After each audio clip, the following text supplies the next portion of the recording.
YouTube automation or cash cow channels are currently the best way to make money on YouTube and online. But there are crucial mistakes you want to avoid when starting out. Otherwise, you could waste a ton of money and time. Hi, Gareth of Channel Profits here, and I've been building channels with the sole purpose of generating profit for the last year and a half. When I first started out, there was very little information out there about YouTube automation. So everything I learned was from trial and error. So in this video, I'm going to cover the key mistakes you need to avoid if you want to succeed with YouTube automation and so-called cash cow YouTube channels. Number 1, going for the easiest option is a bad idea. You may have seen videos talking about huge profits made from simple meditation or relaxing rain videos. On paper, they sound amazing. You get stock footage, stock meditation music, and throw them together in 5 minutes. No voiceover or complicated editing are required. Well, this is a bad idea, and here's why. YouTube doesn't like repetitive or duplicated content, even if you have the right to use it. So they are unlikely to monetize your channel once you reach monetization level. That means you could put months of work or money into a channel for absolutely nothing. You see, content needs to be repurposed and useful. They want new content, not lots of the same regurgitated stuff. The same goes for robot AI voices. YouTube really doesn't like these, and although good quality robot voices may continue to get away with it for a while, they are currently cracking down on these channels by blocking monetization. So again, you can make a ton of content for zero money. Use a human voice and select channel ideas for the long term. On a quick side note, if you would like to discover more about building channels for profit, then you can download my free monetization blueprint by clicking the link in the description. Number 2, not repurposing content properly. If you plan to use other people's content in compilation videos like cat memes or funny TikToks, then you are wide open for copyright strikes. YouTube allows something called reasonable usage of other people's content. So you can take relevant clips to use when talking about subjects, just like news channels do. But it has to be repurposed and you need to give credit where possible. So to make this type of channel, you really need to understand the rules and tread very carefully. A ton of massive channels I follow have disappeared in recent months, so no one is too big to fall. YouTube will only be getting stricter in this area, so make sure the channel niche you pick will make money for years to come and not just months.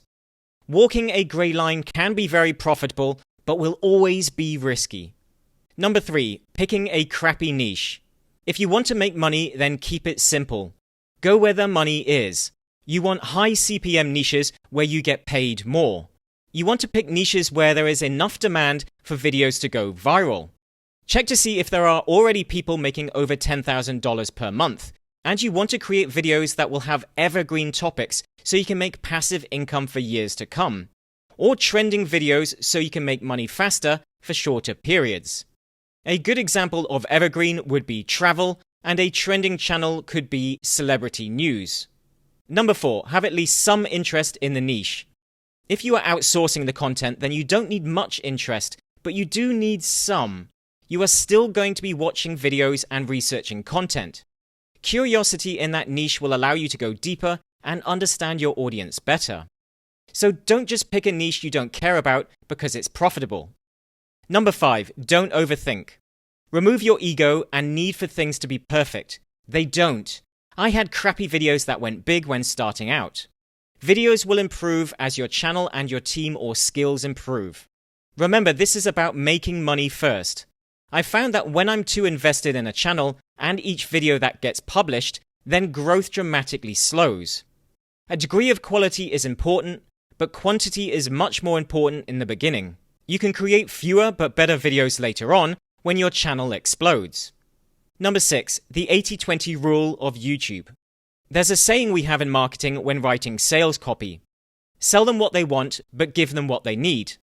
In a nutshell, this means people don't care about your product, they don't want to learn, they just want the emotional outcome that it will give them.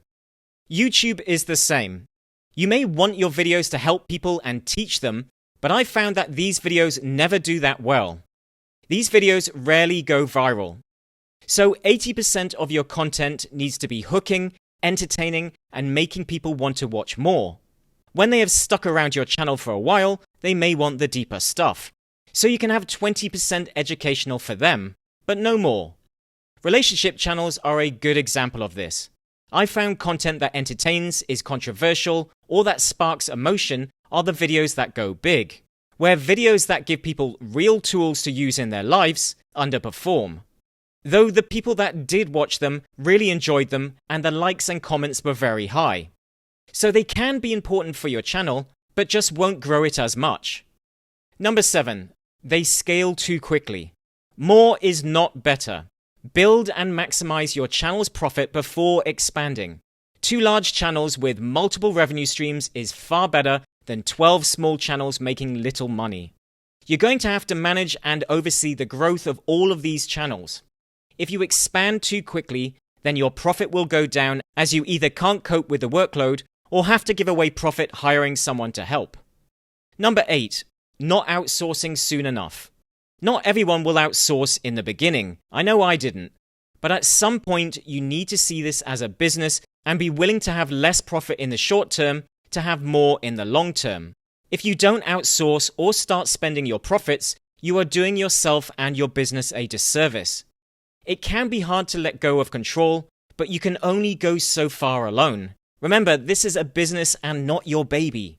Let go of the reins and start scaling. Things don't need to be perfect to make money. Number 9, not building systems from day one. I always recommend setting up a content conveyor belt from day one, even if it's just you. You want it to be easy to plug someone into the system at any time.